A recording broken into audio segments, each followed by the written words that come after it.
Todo caráter é determinado por um par de fatores.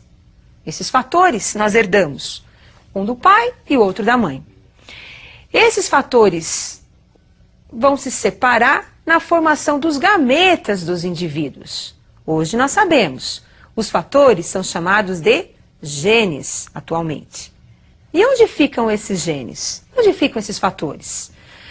Os genes ficam no núcleo. Então vocês estão observando aí uma célula, o núcleo de uma célula e a presença do cromossomo.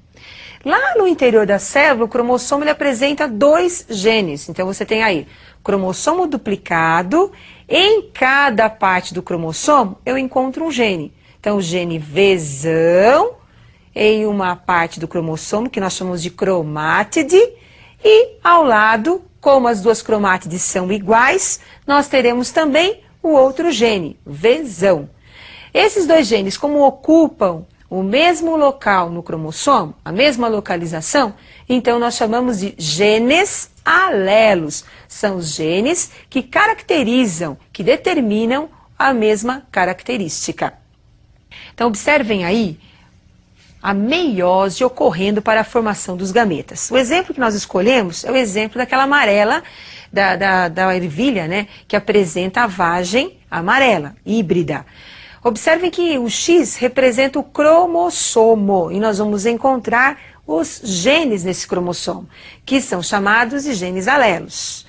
No primeiro cromossomo nós temos Vzão, Vzão, que são os genes dominantes, nós representamos sempre com a letra maiúscula, e no outro cromossomo Vzinho, Vzinho, representando aí o caráter verde, né, com a letra minúscula.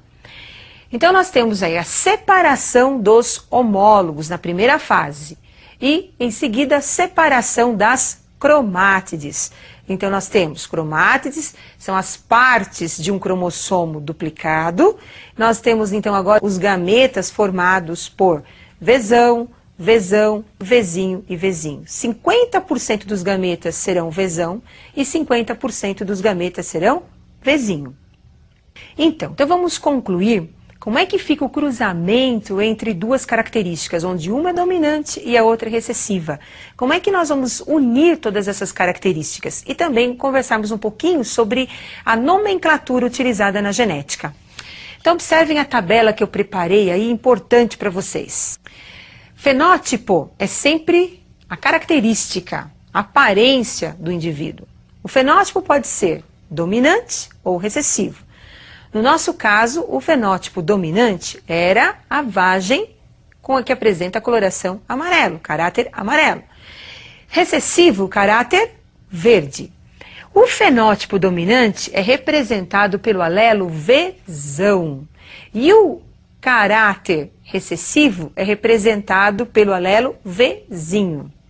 O amarelo, nós podemos ter o genótipo homozigoto, Vzão, Vzão. E o genótipo heterozigoto, Vzão, Vzinho.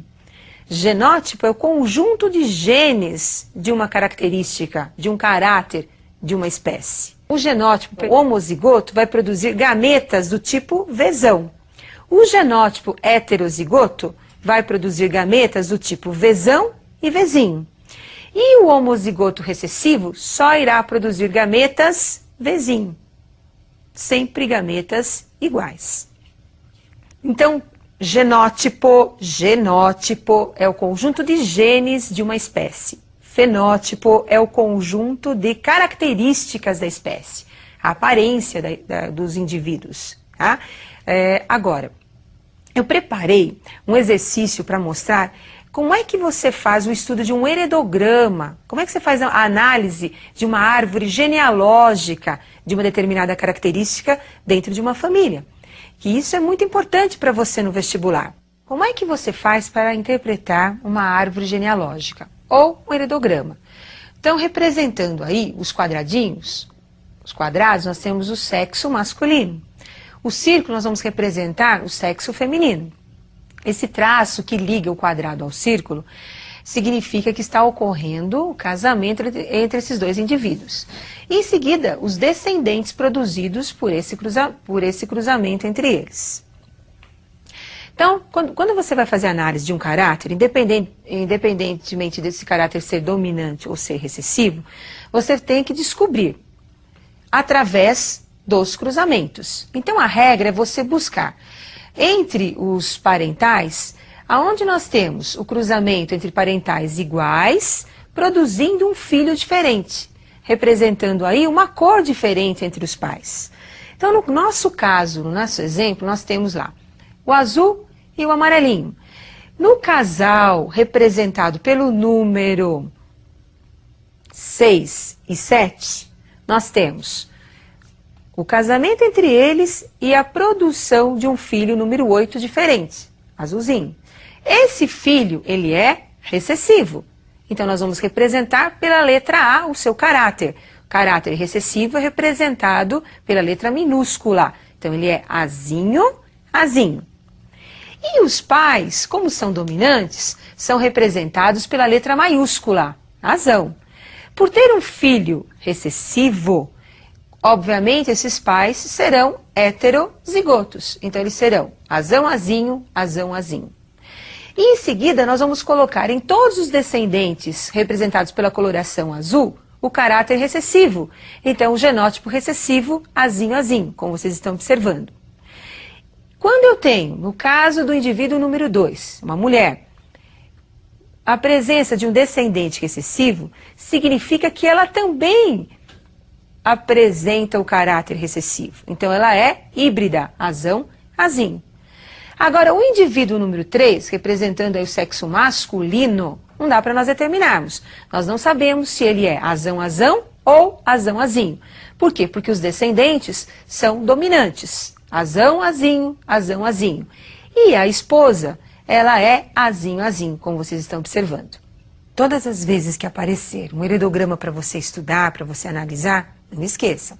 A regra é pais iguais, filho diferente. O filho é recessivo e os pais são dominantes e heterozigotos. Você não pode esquecer disso, que isso é muito importante para você. E eu aguardo você para a minha próxima aula de biologia. Até mais, pessoal!